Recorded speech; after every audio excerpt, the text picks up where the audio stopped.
Selamat pagi saudara-saudara. Selamat pagi saudara-saudara. Tuhan memberkati kita. Salam damai sejahtera buat jemaat yang ada di gereja, yang ada di halaman, dan bahkan yang ada di rumah, yang sedang mengikuti ibadah secara online gereja kita, Yepo. Tuhan kiranya memberkati kita. Saudara-saudara, ada yang salah di dalam dunia ini terhadap manusia.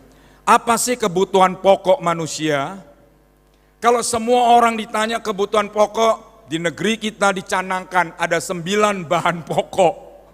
Saudara, ada beras, ada gula, ada minyak, sembarang 9 bahan pokok. Kalau tidak itu, ada lagi yang berkata, kebutuhan pokok manusia itu adalah sandang, pangan, dan papan. Sehingga orang rela kerja pagi, tidur jauh malam. Orang rela merantau, pergi keluar kota, pergi keluar pulau, bahkan keluar negeri. Hanya agar punya sandang, pangan, dan papan yang cukup. Benar, tapi setengah benar. Saudara, ada kebutuhan pokok manusia yang sangat dibutuhkan di dunia ini dan juga sampai setelah mati. Itulah keselamatan. Apalah artinya punya sandangan kalau mati?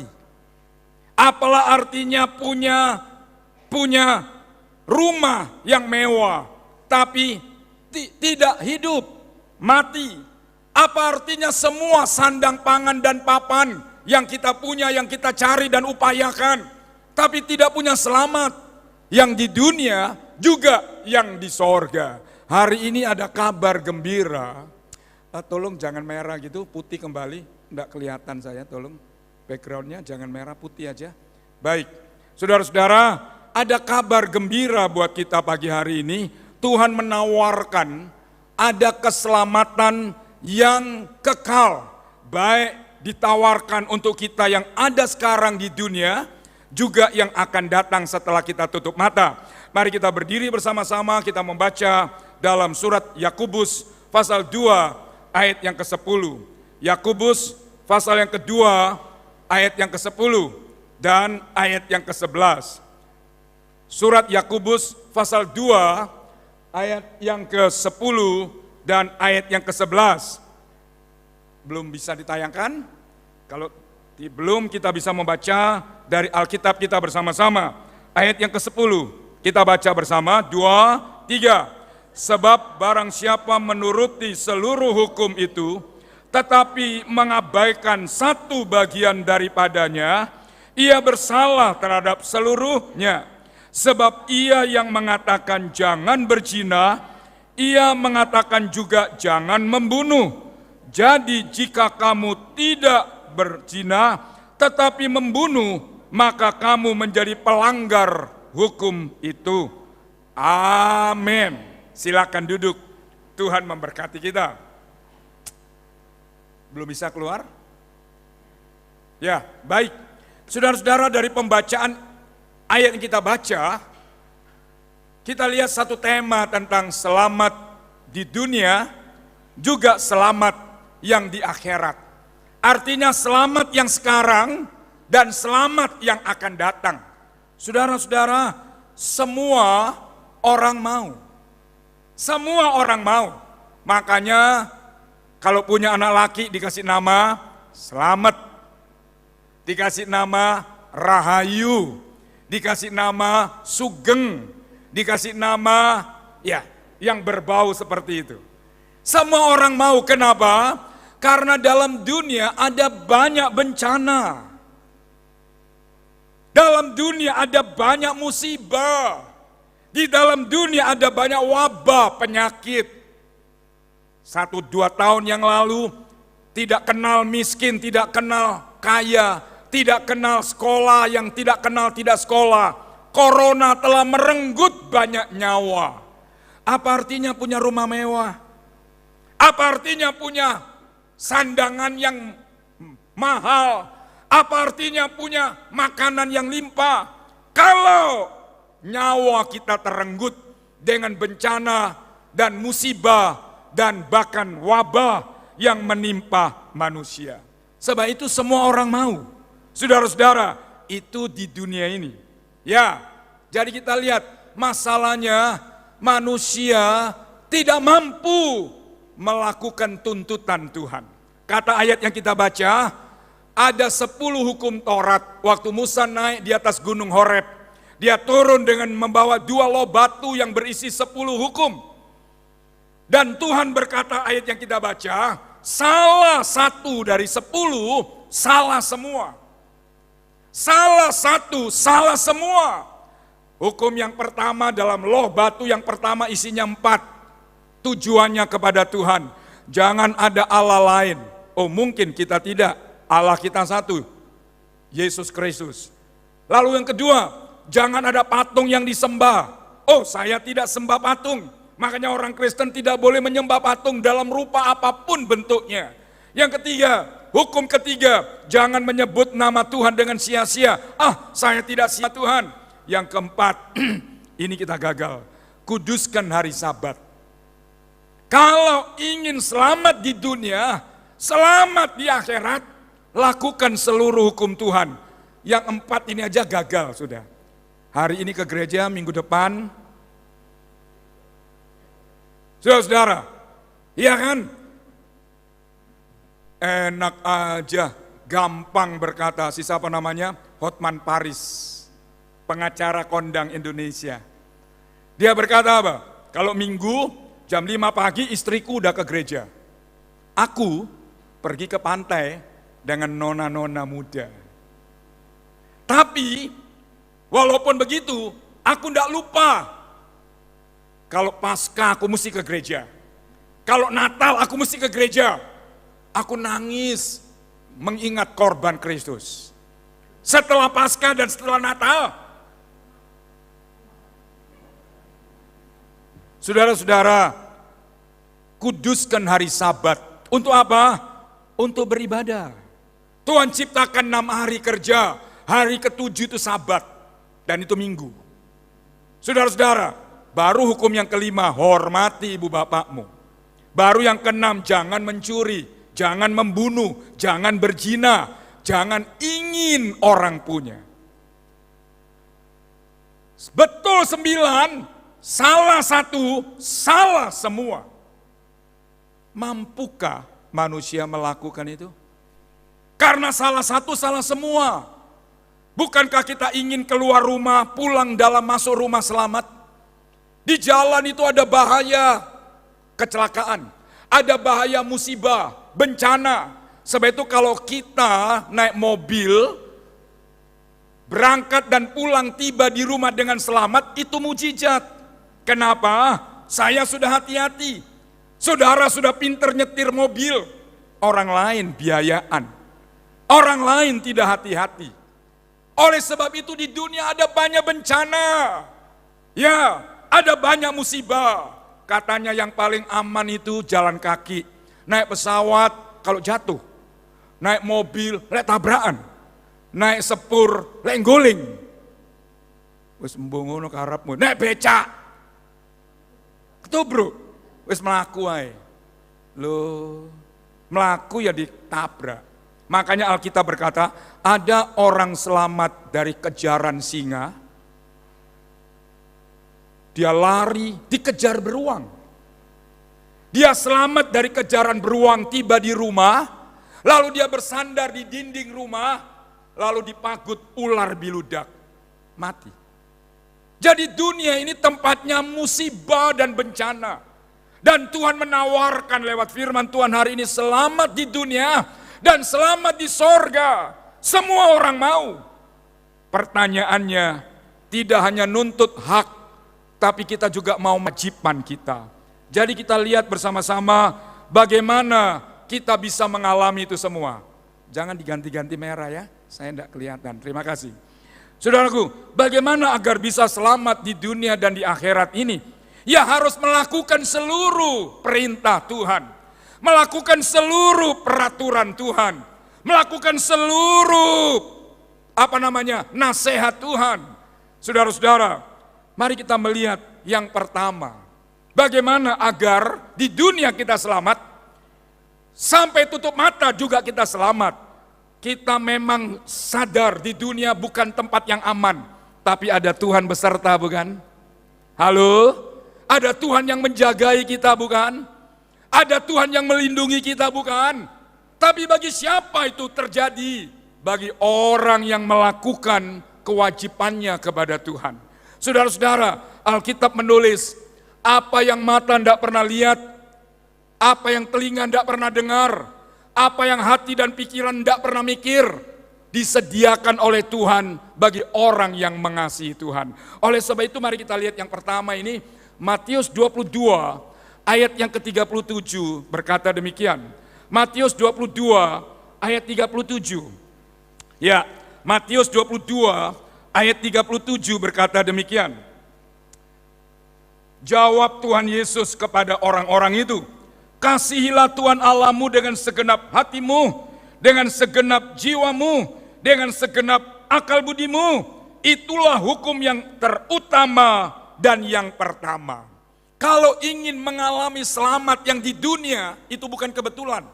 Kalau ingin mengalami selamat yang di dunia, jauh dari musibah, jauh dari bencana, jauh dari wabah yang mematikan.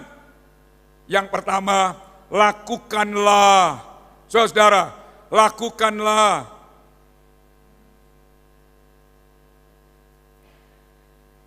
Waduh. Dari sini aja tolong ya. Lakukanlah kewajiban kita. Yang pertama, lakukanlah kewajiban kita. Apa itu kewajiban kita? Kasihilah Tuhan Allahmu dengan segenap hatimu, dengan segenap jiwa dan kekuatanmu, segenap akal budimu. Jadi saudara-saudara, kalau ingin mengalami selamat yang ada di bumi dan juga yang ada di sorga, mari kita mau lakukan kewajiban kita. Jangan cuma menuntut Tuhan besertaku. Jangan cuma nuntut Tuhan lindungilah aku. Jangan cuma nuntut berkatilah aku. Tuhan bisa lakukan itu. Tapi Tuhan akan berikan kepada orang yang melakukan kewajiban kepadanya. Apa itu? Mengasihi Tuhan dengan segenap. Ya, dengan segenap. Saudaraku, dalam beribadah, dengan segenap hati, dengan segenap jiwa dan kuat. Dalam pelayanan juga begitu. Tidak setengah-setengah. Orang yang beribadah setengah, itu isinya mengeluh. Isinya mengomel. Isinya itu nuntut. Saudara, jangan menuntut sebelum saudara melakukan kewajiban kita. Jangan. Saya sebagai pendeta 43 tahun ini, saya tidak pernah nuntut apapun dari Tuhan. Untuk makan saya tidak pernah minta Tuhan berkati saya makan, enggak. Untuk apa? Saudara, saya tidak minta, kecuali untuk pembangunan saya minta. Kan bukan buat saya. Untuk pekerjaan Tuhan saya minta, kan bukan buat saya. Kalau buat saya Tuhan berkati saya mobil, itu haram. Tidak boleh. Kalau saudara punya pembantu, disuruh ke pasar, nduk ke pasar nduk, nggih ndoro. Nete nopo, numpak opo? Sepeda. Oh, saya mau ke pasar naik mobil. Punya pembantu gitu itu diapakan saudara? Disuruh ke pasar, ndak mau naik sepedaan, ndak mau naik motor, maunya naik mobil. Diapakan pembantu seperti ini? Wes mulia oleh mulia.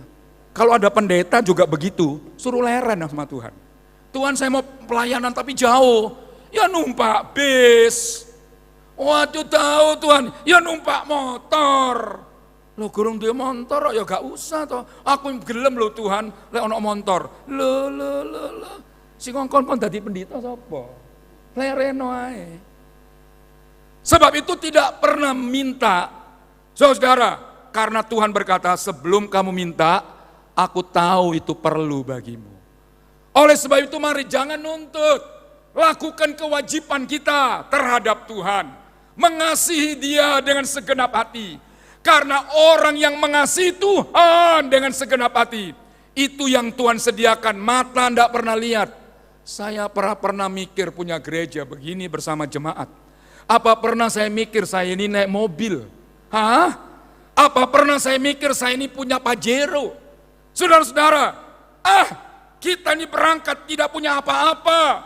hanya bermodal Tuhan aku mau mengasihi Tuhan. Dengan bermodal Tuhan aku mau mencintai Tuhan. Dan Tuhan tahu kebutuhan kita. Orang yang melakukan kewajiban Tuhan. Sebab itu saudara-saudaraku, lakukan kewajibanmu, itu harganya. Kalau mau selamat di dunia, selamat itu artinya apa sih? Aman. Di dunia, apa itu selamat? Cukup, tak kekurangan. Apa itu selamat di dunia? Keluarga bahagia. Saudara, apalagi selamat di dunia itu? Saudaraku, dengan keluarga besar, anak cucu menantu dengan baik-baik, tak kekurangan. Ini selamat. Selamat tidak hanya tidak ditabrak kecelakaan, tapi selamat keluargaku, selamat pekerjaanku. Amin saudara. Oh, dalam dunia pekerjaan ada banyak gangguan. Gangguan itu bisa bencana alam, gangguan itu juga bisa manusia. Orang, sudah pernah saya ajarkan, kalau engkau pedagang, musuhmu pedagang. Kalau engkau jual minyak, musuhmu ya orang jual minyak. Kalau engkau jual gorengan, musuhmu ya orang yang jual gorengan. Ojo tuku gorengan sana, minyak jelantah, lah minyakmu. Supaya tuku mbak aku. Saya pernah akan katakan, soku, apapun profesi Anda, musuhnya sesuai seprofesi dengan Anda. Jeleknya pendeta, musuhnya ini yang enggak boleh. Pendeta enggak boleh punya musuh pendeta. Setan musuh kita. Oleh sebab itu saudara, kita lihat hari-hari ini dunia kepengacaraan lagi berkelahi kan? Pengacara dengan pengacara. Pengacara senior dengan pengacara senior. Bertengkar di dalam pekerjaan mereka semuanya. Sebab itu saudara-saudara, masih ada Tuhan yang sanggup menjagai kita, melindungi kita. Sehingga Alkitab berkata, diberkatilah engkau waktu keluar rumah, diberkati waktu engkau masuk dalam rumah. Diberkatilah buah kandunganmu, diberkatilah ladangmu, diberkatilah ternakmu, diberkatilah keluargamu. Wow, Tuhan yang ngomong, dia bertanggung jawab untuk menggenapkannya. Tapi kepada siapa? Orang yang berkewajiban melakukan kepada Tuhan kewajibannya. Orang tidak setia kok mau Tuhan pelihara. Rek. Tuhan, orang tidak cinta Tuhan kok mau mengalami selamat di dunia. Saudara-saudara, kita lanjutkan bersama-sama. Mengapa kita harus melakukan itu? Ditulis dalam Ulangan 10 ayat 12. Ayat 10 mulai. Ya, Ulangan pasal 10 ayat 12. Ulangan pasal 10 ayat 12 berkata demikian. Ulangan pasal 10 ayat 12. Sekarang hai orang Israel, apakah yang diminta daripadamu oleh Tuhan Allahmu selain dari takut akan Tuhan Allahmu, hidup menurut segala jalan yang ditunjukkan kepadamu dan mengasihi Dia? Beribadahlah kepada Tuhan Allahmu dengan segenap hatimu, dengan segenap jiwamu, dan berpeganglah atas perintah ketetapan Tuhan yang kusampaikan padamu hari ini. Lihat ayat itu berkata, supaya baik keadaanmu. Kenapa kita harus melakukan kewajiban kita melakukan firman Tuhan? Supaya baik keadaanmu di dunia.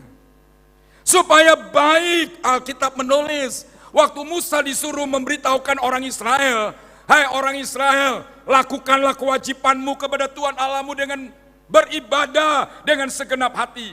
Melakukan perintah, ketetapan dan peraturannya. Supaya baik keadaanmu di bumi. Jadi saudara-saudara, tidak ada yang gratis bukan di dunia ini. Tidak ada, kecuali sorga itu gratis. Yesus berikan buat saya dan saudara orang berdosa. Dia mau mati di atas salib supaya saudara dan saya orang berdosa boleh tinggal di sorga. Tapi di dunia tidak ada yang gratis. Di dunia ada harganya. Orang Jawa berkata, ono rupo. Nah, lek mau rupo sing cantik, ya ono regone rek. Makanya pemuda-pemuda lek kepingin dengan nona-nona cantik, ono regone rek. Ya, Janda, ada yang janda? Ndi esti? Janda? Ndi? Ya, janda. Janda ditanya, Mbak, tak rabi ya Mbak? Heeh. Sampeyan gelem tajak soro? Jawabnya, mau. Tak mau. Saudara, tidak hanya mau kawin lalu dijak soro, itulah pemuda dan pemudi makan cinta. Karena cinta aku mau tidur setikar berdua. Karena cinta aku mau makan asal sepiring berdua. Ngono saudara. Biar kau tidak punya apa-apa, cinta, panganan kui cinta. Saudara, iya, itulah nona dan pemuda si anyaran, ro ngerti urip, soro ning dunia iki. Ro ini cuma cinta, dunia milik kita berdua. Yo saudara, lah dia anak, kebutuhan, terus ditinggal mati, lalu disiri orang, Bu, sampean mau kawin sama aku? Mau. Gelem kontak jak soro, langsung jawabnya, mau, giah. Soro repiki tidak mau, saudara. Ada harganya. Lek mau janda cantik, yo cun wak sepeda rek. Hak payu. Paling ndak tin. Walaupun nyelang. Makanya ibu-ibu jangan materialis. Karena tin iku mang bisa pinjem. Saudara-saudara, dalam dunia juga tidak ada yang gratis. Kalau engkau ingin baik keadaanmu, apa itu baik? Aman. Apa itu baik? Kecukupan. Apa itu baik? Panjang umurnya. Apa itu baik? Dilindungi Tuhan. Ada harganya. Apa itu? Hai orang Israel, lakukanlah kewajibanmu kepadaku, supaya baik keadaanmu. Haleluya. Jangan hanya nyanyi lain orang ditolong. Oh Tuhan saya juga tolonglah. Orang lain ditolong Tuhan, orang lain diberkati Tuhan, orang lain sudah bayar harganya.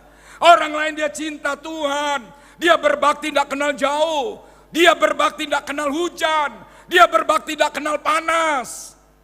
Oh kita hujan titik ngono wis teko saudara. Wong yepo biar hujan teko, sing teko. Itu harganya. Makanya kalau saudara cinta Tuhan, yang untung bukan siapa-siapa. Kalau saya cinta Tuhan, yang untung bukan siapa-siapa. Ya saya. Gitu loh. Kalau saudara setia, yang untung saudara. Kalau saya cinta Tuhan, yang untung saya. Orang lain cuma nyawang. Waktu bayar harganya, orang ndak lihat. Waktu kita menuai hasilnya, penak kon yo. Ndak ono penak di dunia ini saudara. Naburnya air mata, naburnya menderita.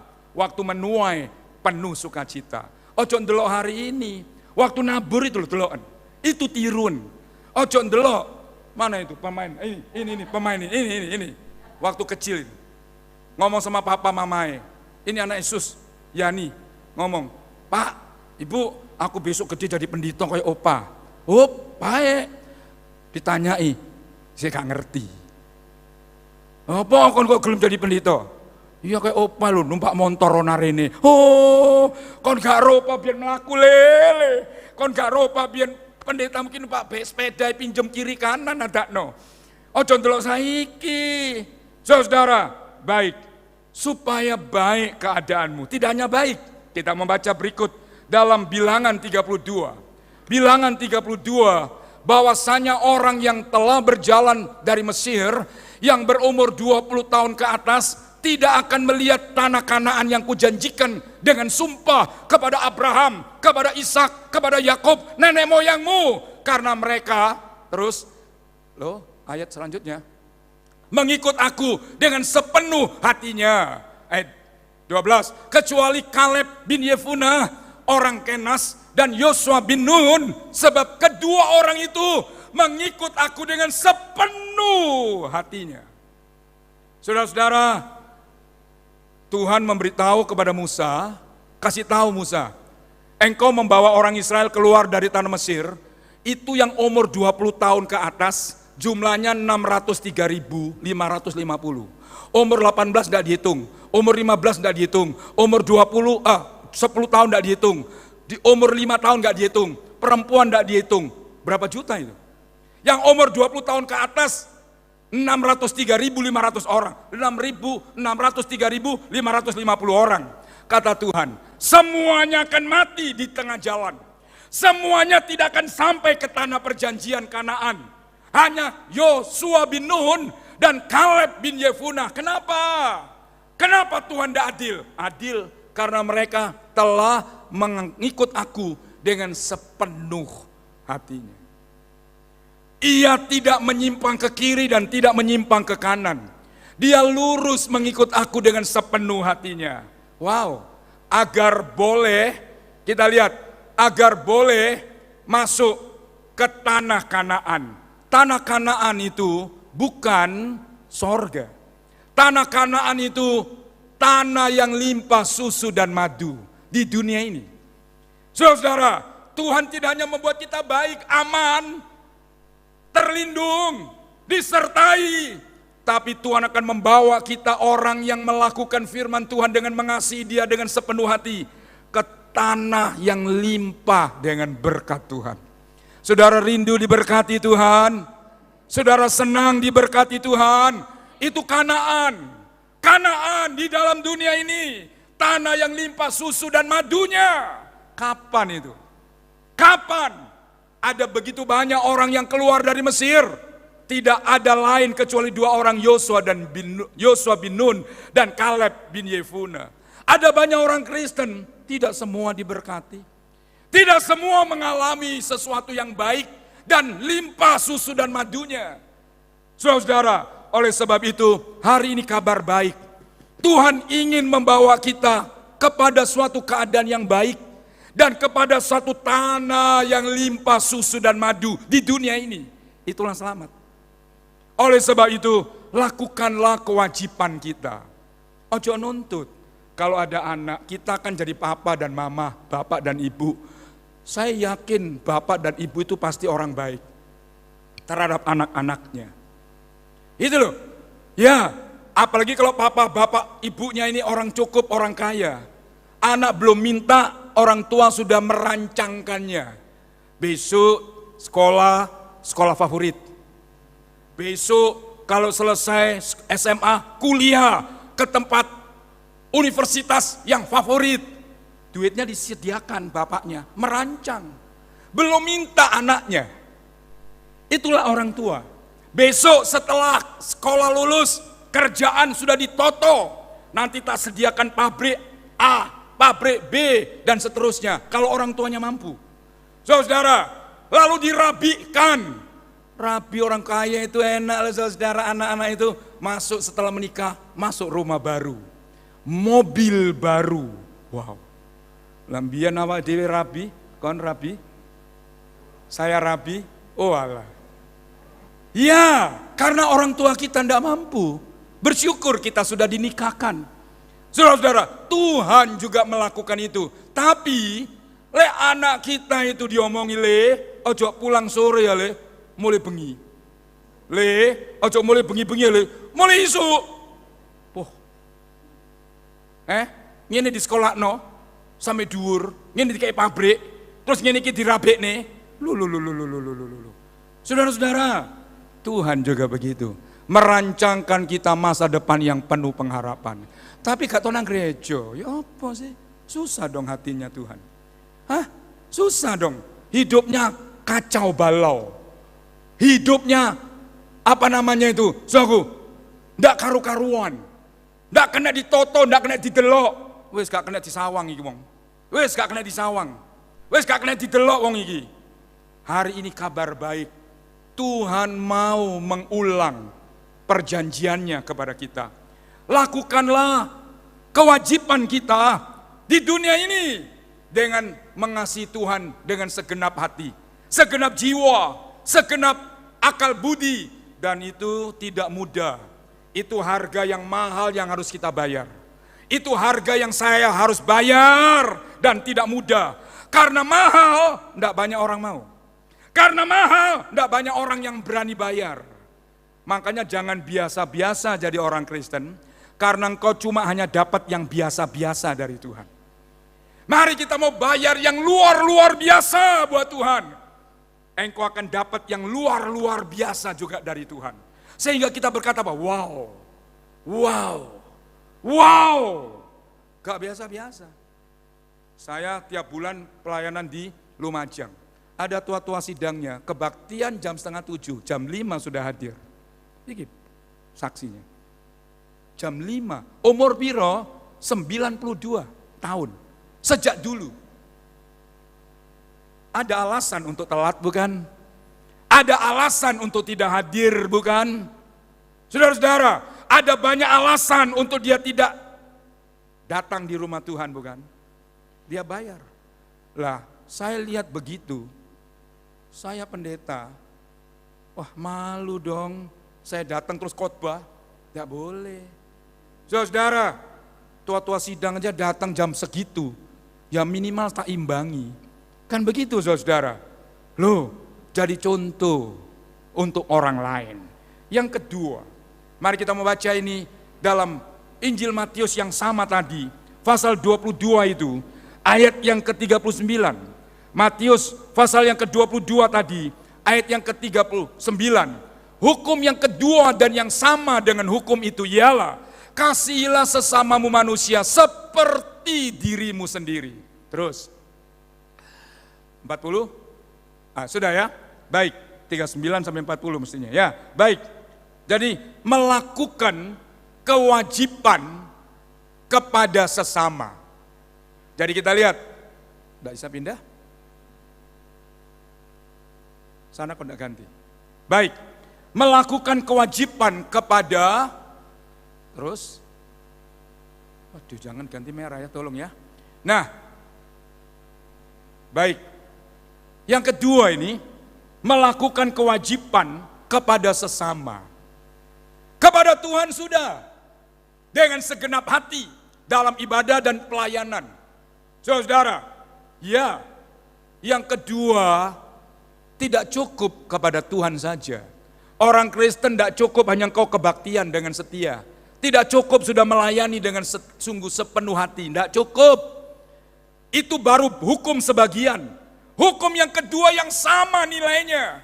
Melakukan kewajiban kepada sesama. Apa itu? Mengasihi sesama seperti engkau mengasihi dirimu. Kenapa engkau mandi? Karena engkau mengasihi dirimu. Supaya dihargai orang. Kenapa kita sikat gigi? Supaya wangi, supaya tidak dihindari orang. Kenapa ibu-ibu maca? Ya, maca supaya pede ketemu orang. Karena dia cinta dirinya. Kata Tuhan, lakukan itu juga kepada orang lain. Makanya saudara-saudara, kita harus berbuat baik kepada sesama. Tidak boleh hanya Tuhan, gereja, tapi tidak baik dengan sesama. Tidak ada artinya.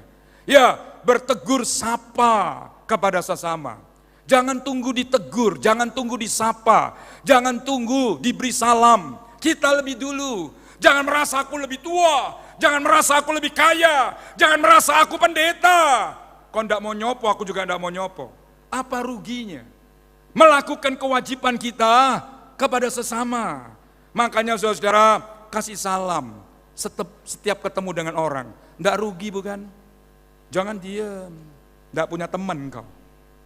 Di kendaraan umum, di pesawat, di sebelahmu tanya ono, Pak dari mana kemana Pak? Punya teman kan? Loh, syukur-syukur kalau kita beri salam yang baik, lalu dia ngomong, Pak nanti di kotaku. Loh, punya konco kan? Ojo meneng ae. Lek kesenggol malah. Jangan ngalah sama orang. Punya banyak teman. So, kita harus berbuat baik, ya, bertegur sapa, dan saling menolong, bahkan harus mengampuni. Sama seperti Tuhan telah mengasihi kita. Ada orang Kristen tidak bisa mengampuni. Saudara-saudara, karena sakitnya sudah di sini. Saudara-saudara, saudara kira waktu kita tidak setia, waktu kita berbuat dosa, Tuhan tidak sakit hatinya? Tapi Tuhan ampuni. Makanya Tuhan ajarkan berapa kali orang harus mengampuni. Petrus bertanya dan Tuhan menjawab, kamu harus mengampuni orang yang bersalah kepadamu 70 kali 7 kali. Kalau cuma 70 kali 7, 490. Ada kali titik. Tak terbatas. Gelemen. Sudimen. Aku yang dirugikan kok aku yang mengampuni. Berapa banyak Tuhan mengampuni saya dan saudara-saudara? Tak terhitung bukan? Tak terhitung bukan? Itu yang Tuhan mau kita lakukan. Jangan cuma hanya rohani, tapi tidak bisa mengampuni orang yang bersalah, siapapun dia. Dunia ini tempatnya orang bergesekan, nggak usah dengan orang lain. Suami istri ini nggoni geger, ngegas, mangisu yang ngono. Aku mangisu nggak segitu, tante, mam, ojo ngegas, mam. Wah aku gak ngegas, yang ini suara nih bu. Oh ya wis. Kadang ada yang ngono, jangan ngono pap ngegas bang, nyapa kok ngegas itu, yang ini ke suaraku. Nggak disengaja, tapi sudah menyakiti orang. Apa jalan keluarnya? Kon pisan lo ya, kon ngegas mana, kon tak pegat. Lo ngono saudara. Alah, diampuni. Berapa banyak kita ngegas sama Tuhan. Tuhan ampuni bukan? Itu loh, tandanya orang mengasihi Tuhan. Dia mengasihi sesama. Punya agama jahat, punya agama sombong, punya agama menyakiti orang, punya agama mengkafirkan orang, punya agama tapi tidak bisa mengampuni orang. Enggak payu agamanya. Enggak payu. Saudara-saudara, saya mau memberitahu, saya membaca satu artikel. Tahun 2000 PBB, Perserikatan Bangsa-Bangsa, kumpulan negara di dunia ini, merancangkan untuk memusuhi gereja dan orang Kristen. Tahun 2000. Tahun 2008 dimulai pelaksanaannya, tapi tidak jalan. Tahun 2020 kemarin mulai dilaksanakan. Memusuhi Kristen dan memusuhi gereja. Kenapa? Karena Kristen dan gereja adalah musibah bagi kemanusiaan. Musuh kemanusiaan. Kristen ini adalah musuh kemanusiaan. Gereja ini adalah musuh kemanusiaan di dunia ini. Kita lihat kenapa? Karena gereja melarang aborsi. Mereka bilang aborsi itu kan bagus. Supaya jumlah orang tidak banyak. Duh, pangan di dunia ini kan makin sedikit jumlahnya. Kalau orang makin banyak kan orang kelaparan. Tapi gereja tidak boleh orang aborsi. Saudara-saudara, tidak boleh dong. Makanya itu telah melanggar dan musuh kemanusiaan. Kedua, gereja melarang orang kawin sejenis. Tidak boleh kawin homo. Tidak boleh kawin lesbian. Itu kan hak asasi. Gereja ini adalah musuh kemanusiaan. Makanya dunia akan membuat satu agama global yang dinamik nama humanistik global. Asal kamu tidak mencuri, tidak ada masalah dalam negara. Asal kamu tidak membuat kriminal, tidak ada masalah penjara buat kamu. Kamu mau kawin sejenis, silakan. Kamu mau aborsi, silakan. Itulah hak asasi manusia. Saudara-saudara, dan gereja sedang mengalami itu. Kalau di Indonesia masih belum, tapi di luar negeri, kalau ada pendeta tidak mau memberkati orang yang menikah sejenis, pendetanya bisa dilaporkan dan dipenjara. Susah loh jadi pendeta di luar negeri sekarang. Kalau ada jemaatnya, umpamanya Mas Dwi, Mas Dwi kan senang sudah sama Mbak Vivin. Sudah, contohnya ada orang senang sepodo laki Makanya lanang itu jadi mainin sekarang, ojo lah, ojo melo-melo gini. Saudara, lanang kok, saudara, ya kan? Demikian juga sing wedok ojo sing ini, ojo to iki biayaan saudara. Ya sing rada halus titik ngono. Saudara lihat di YouTube, saya juga lihat di YouTube. Kak didelok iku api, didelok iku salah, dosa. Orang pakai bikini itu dulu orang luar negeri. Kalau ada turis datang ke Kute, Bali, itu pakai bikini, meluma-meluma di pasir, kak didelok iki. Dilewati, lah ya mau harus merem. Kak didelok iki, ketok, didelok iku. Dan yang pakai bikini bukan cuma noni-noni, emak-emak yang nggak bikini. Namanya orang emak, merem. Saudara lihat di TikTok, sekarang orang Indonesia pakai bikini di mana-mana, di air terjun, di sungai. Hak asasi. Kon muda, karep mulai kon gak izin. Kan ngono ae. Hak asasi. Oleh sebab itu saudara-saudara kekasih Tuhan, Alkitab mengajarkan, lakukanlah kewajiban kita kepada Tuhan dan kepada sesama. Kalau hanya kepada Tuhan, saudara, kalau hanya kepada Tuhan, ya kita jadi mati. Ininya mati maksudnya. Ya, saya lanjutkan. Tolong jangan diroba-roba ya, akan datang ya. Baik, terima kasih. Mari kita membaca Matius 22 tadi aja, ya, ayat yang ke-40. Ayat yang ke-40 berkata, pasal 22 ayat yang ke-40. Ya. Pada kedua hukum inilah tergantung seluruh hukum Taurat dan kitab para nabi. Bukankah tadi ada 10 hukum, salah satu salah semua? Maka Alkitab kita ini diringkas menjadi satu kata, kasih Tuhan Allahmu dan kasih sesama. Kalau hanya mengasihi Tuhan tapi tidak mengasihi sesama, tidak laku. Itulah isi seluruh kitab suci. Jadi munafik kalau kita hanya cinta Tuhan tapi tidak cinta sesama. Makanya orang Kristen tidak boleh punya musuh. Yang setuju katakan, orang Kristen mesti baik. Dimusuhi, jangan balas memusuhi. Disakiti, jangan balas menyakiti. Kalau itu yang kita lakukan, tidak laku ibadah kita. Ibadahku tidak ada nilainya di mata Tuhan. Saudara-saudara, dulu kalau Kristen, khususnya pendeta, itu lututnya ini mesti hitam. Dengkulnya itu mesti kursi ini. Bermenit, berjam. Ngapal. Sikute, lututnya. Suwe-suwe, kan ireng ngapal lelek. Sekarang doa duduk. Sekarang diambil alih sama mereka. Wireng sininya. Tidak salah, itu pertanda banyak sembahyang. Saya mesti bangga. Banyak sembahyang, bagus. Banyak datang ke hadirat Tuhan Sang Maha Esa, bagus. Tapi ini tidak akan berarti kalau sama orang jahat. Kalau sama orang benci. Kalau sama orang berbuat tidak baik. Kano gunani irengmu. Kano ireng gain kene pisan. Les gain kiwa teng gain ireng, kano harganya. Sebab itu akan jadi orang munafik kalau hanya melakukan kewajiban kepada Tuhan.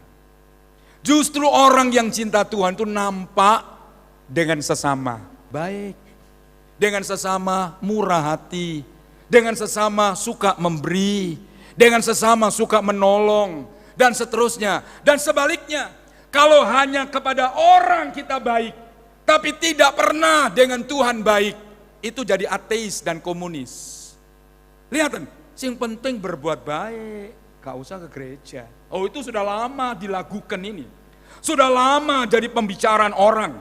Kayak apa ke gereja, yang penting jadi orang baik. Yang penting lah punya duit, membantu yatim piatu dan janda-janda. Membantu fakir-fakir miskin, gak perlu ke gereja. Kita akan jadi ateis dan kita akan jadi komunis. Itu yang namanya humanis. Hanya urusan sesama manusia. Tapi dengan Tuhan, saya punya teman baik dulu di Surabaya. Dia dikenal baik nomor 1 di rumah. Dia anak pertama, dia kerja banting tulang untuk keluarga. Untuk adiknya, untuk papa mamanya, untuk adik-adiknya semua. Semua keluarga bilang apa? Ini anak baik. Ini anak baik. Enggak tahu, tiap Sabtu, saudara, dia pergi ke doli. Di tempat kepelacuran. Cuma untung enggak pernah ngajak saya. Dia tahu saya enggak mau, enggak pernah ngajak saya. Tapi saya tahu dia pergi ke sana. Saudaraku, tapi di rumah baiknya luar biasa. Luar biasa hormat sama orang tuanya. Tapi di luar rumah dia berbuat seperti itu. Jadi kalau dua ini mesti seimbang. Harus seimbang. Mencintai Tuhan, wujudnya mencintai sesama. Mencintai Tuhan, tidak cinta manusia, munafik lu. Omong kosong lu, tidak ada nilai dan harganya lu beribadah. Kalau hanya manusianya baik, tidak pernah ibadah, kita akan jadi ateis. Tidak perlu Tuhan dalam hidup ini. Gitu kok mau selamat. Bukankah yang bisa memberi selamat itu Tuhan? Bukankah yang bisa memberikan keadaan baik itu Tuhan? Bukankah yang bisa membawa kita ke negeri tanah kanan yang limpah susu dan segalanya itu Tuhan? Saudaraku, sebab itu mari hari ini Tuhan ingin beritahu saya dan saudara-saudara, Tuhan menawarkan selamat di dunia. Karena ada di dalam tangan Tuhan, dalam kendalinya Dia. Yang di dunia lebih-lebih yang di sorga, diberikan kepada orang yang tahu melakukan kewajibannya kepada Tuhan. Melakukan kewajibannya kepada sesama. Mari ini bagian saya dan bagian saudara-saudara. Kita membaca yang terakhir dalam Matius 7. Ayat yang ke-12. Matius 7 ayat 12. Makanya ini perlu diperhatikan baik-baik. Ke gereja sama-sama suaminya jahat. Ke gereja sama istrinya jahat. Saudara, capek kita ke gereja. Ke gereja itu capek loh. Khotbah gini capek loh. Tapi saya jahat sama orang. Khotbah saya enggak laku. Di hadapan Tuhan enggak payu. Enggak payu. Saudara, rugi kan? Udah capek-capek. Tapi sama Tuhan enggak payu. Munafik lu. Omong kosong kamu. Rugi kan? Rugi. Kita mau baca ayat ini. Matius 7. Ayat yang ke-12 berkata demikian. Segala sesuatu yang kamu kehendaki supaya orang berbuat kepadamu, berbuatlah demikian juga kepada mereka. Mengapa? Itulah isi seluruh kitab Taurat dan seluruh isi kitab para nabi. Ini seluruh kitab suci. Apa yang kamu suka orang lain berbuat padamu, berbuatlah. Apa yang kita suka orang lain berbuat sama kita? Kita suka orang lain berbuat baik kepadaku. Aku suka orang lain menolong aku. Aku suka orang lain apa? Memberi tumpangan kepadaku, memberi salam kepadaku. Apalagi aku ingin orang lain mengampuni aku. Lakukan kepada orang lain.